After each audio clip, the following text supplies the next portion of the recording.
news here. My favourite royal, Prince Louis, is making headlines again. People couldn't stop talking about Prince Louis again. But this time it wasn't a funny face or a wave gone wrong. It was a moment so unexpected, so quietly powerful, that it completely changed how people looked at the youngest royals and at the one sibling who stepped in when it mattered most. It started with why Prince Louis always seems to steal the spotlight. Every public appearance turns into headlines, not because he's trying to perform, but because he doesn't hide who he is. Reports suggest palace insiders have learned to expect it. The unfiltered reactions, the nervous energy, the little smiles that feel real. And that's exactly why this moment hit harder than anyone expected. According to accounts shared afterward, the setting was unusually intimate. A small music gathering, no grand stage, no pressure to impress. Prince Louis, still very young, sat at the piano to play a simple piece he had been practicing. Not perfect, not polished, just honest effort. People say you could see the nerves in his shoulders, the way he focused on getting to the end rather than getting it right.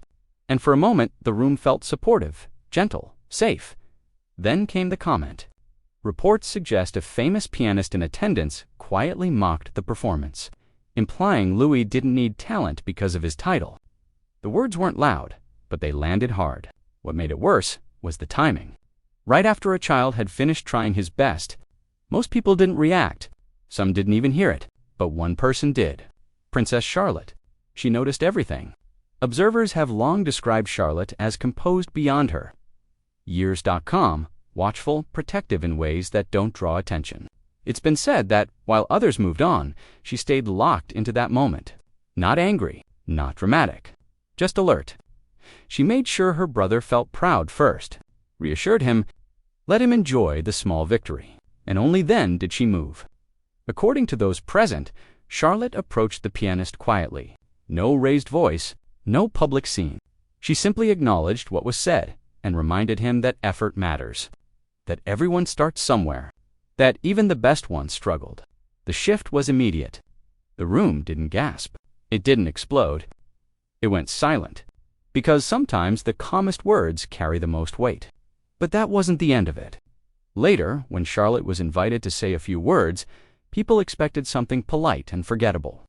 Instead, she spoke about practice, about trying even when it's hard, about supporting growth instead of judging it. And then, without warning, she sat at the piano herself.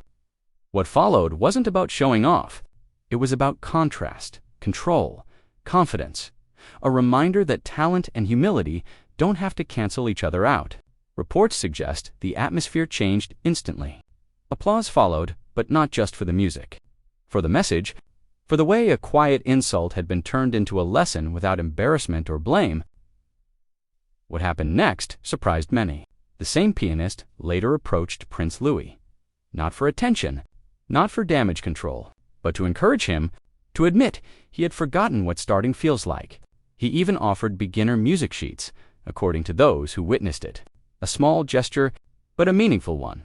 And through it all, Charlotte stayed in the background, watching her brother smile, making sure the moment ended the right way. This wasn't about royalty, or status, or even music. It was about empathy, about leadership without noise, and why people keep saying Princess Charlotte is showing signs of something rare, not authority, not ambition, but quiet strength. And that's why this moment didn't fade like most headlines do. Because people didn't just see a royal child perform, they saw character. And that's what stays with you long after the music stops. And that quiet strength is exactly what people are still talking about. In the days that followed, reports suggest the story spread far beyond that room. Not because of scandal, not because of outrage, but because it felt real. Parents related to it. Teachers shared it. Musicians quietly admitted they'd seen moments like this before and sometimes been on the wrong side of them. It struck a nerve because it wasn't about a royal family at all. It was about how adults treat children when they're learning. Prince Louis, completely unaware of the online discussion, reportedly went right back to being himself, laughing, playing, talking about practicing again. That detail mattered to people. He wasn't discouraged. He wasn't embarrassed. He left the experience feeling proud, and many believe that's because someone protected the moment before it could turn into something painful. Charlotte's role didn't feel rehearsed. That's what made it powerful.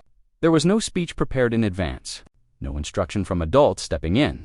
Just instinct? Observers say she didn't look for praise afterward. She didn't linger. She simply returned to her seat, as if that's what anyone would do. But not everyone would, and that contrast is why speculation has started to grow. Some royal watchers say moments like this hint at the kind of presence Charlotte may have as she gets older. Not loud, not commanding attention, but steady, grounded. The kind of person who changes a room without needing to dominate it. Of course, that's speculation. She's still young. But moments like this plant ideas people don't forget. What also lingered was the pianist's reaction. According to those present, he didn't defend himself. He didn't make excuses. He listened. That alone shifted the narrative. Instead of a villain, the moment became about reflection, growth, remembering humility. And that made the story stick even more. It was a turning point. For many watching from the outside, this became one of those rare stories that feels quietly hopeful. No shouting, no public shaming. Just accountability handled with grace.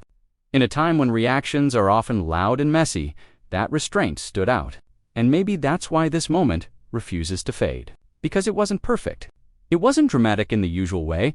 It was human. A child trying, another child protecting, an adult being reminded. 3 different stages of life intersecting in one brief exchange. Long after the room emptied, the lesson stayed behind. Effort matters. Kindness matters. And sometimes the strongest response isn't the one that makes the most noise, but the one that leaves everyone thinking on the way home. That's why this wasn't just another royal headline. It was a reminder, and those are the stories people carry with them long after the cameras move on. And the more people replayed it in their minds, the more layers they noticed. This wasn't about correcting someone in public. It was about timing. Charlotte waited until her brother felt safe, until the moment belonged to him, not the insult. That patience is what many found striking. She didn't rush to react. She chose the moment that would do the least harm and the most good. And that choice quietly changed everything. Some observers have pointed out how rare that is, especially in high-pressure environments. It's easy to react, much harder to respond, and even harder to do it with empathy for everyone involved. That's why this moment keeps being described as mature beyond her years.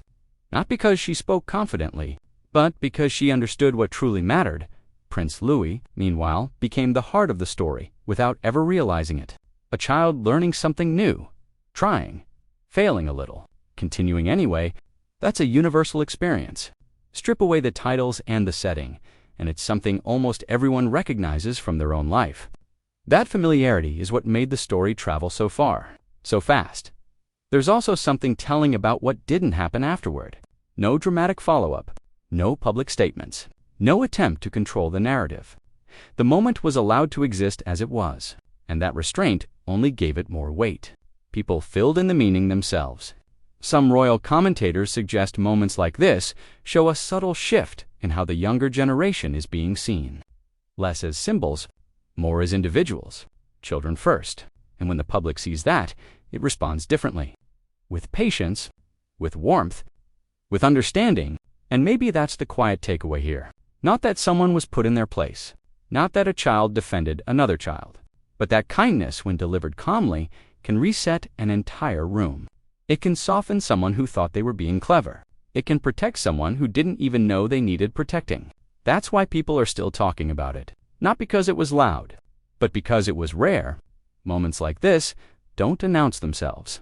They don't trend because of shock. They stay because they feel true. And long after the applause fades, long after the story stops circulating, the feeling it left behind remains. A reminder that growth looks different at every age. And sometimes the smallest voices carry the clearest message.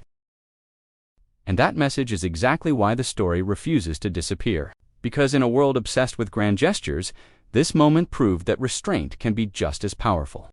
No one stormed out. No one was publicly embarrassed. There were no sides taken. Just a quiet recalibration of what mattered in that room. Effort over ego. Growth over judgment. Some people have said this is why the younger royals resonate so strongly right now. They're not being remembered for ceremonies or titles, but for moments that feel unscripted, human, slightly imperfect. and that makes them relatable in a way formality never could. Prince Louis will likely never remember the details. He'll remember playing. He'll remember feeling proud. He'll remember his sister sitting beside him, and that's enough. Because those early experiences shape how children see themselves when they try something new again, whether they believe effort is worth the risk. Charlotte, on the other hand, may remember this differently. Not as a confrontation, but as a choice. A decision to speak when silence would have been easier, to protect without overpowering, to correct without humiliating. Those are the moments that quietly shape character, and for everyone watching, it became something more than a royal anecdote. It became a mirror. A question. How do we respond when we see someone trying? Do we judge? Or do we remember where we started? That's why this story lingers.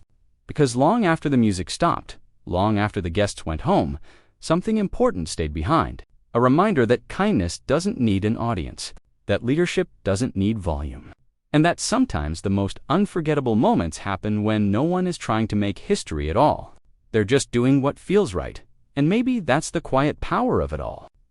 There was no plan for this moment to mean anything beyond that afternoon, no intention for it to ripple outward, yet it did because it touched something familiar. The fear of being judged while learning, the relief of being defended without being made small, the impact of someone choosing kindness when they didn't have to. People often talk about leadership as something loud, assertive, commanding, but this moment offered a different picture. Leadership as awareness, as timing, as knowing when to step forward and when to step back.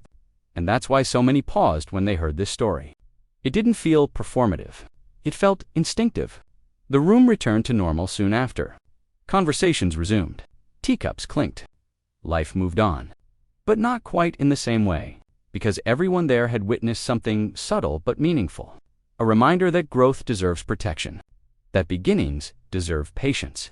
And maybe that's why this story keeps resurfacing. Not because it was dramatic, but because it was gentle. In a time when so much feels rushed and reactive, this was a moment of calm clarity. No one left angry. No one left humiliated. But people did leave thinking, and that's rare. Sometimes the most powerful lessons aren't taught. They're shown quietly, in moments no one expects.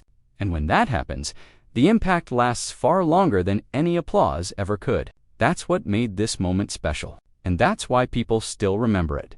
And as time passes, that's often how the most meaningful moments survive.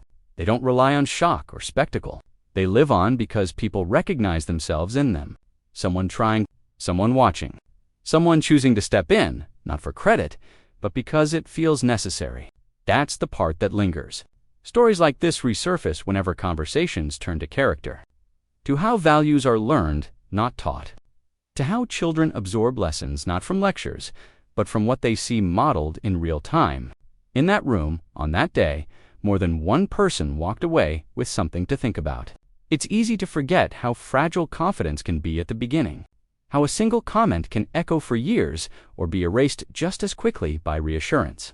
That balance was protected in this moment, and that's why it mattered.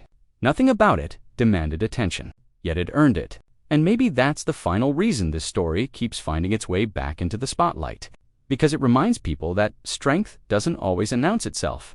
Sometimes it sits quietly, waits for the right moment, and speaks just enough to change the outcome. Those are the moments people don't forget.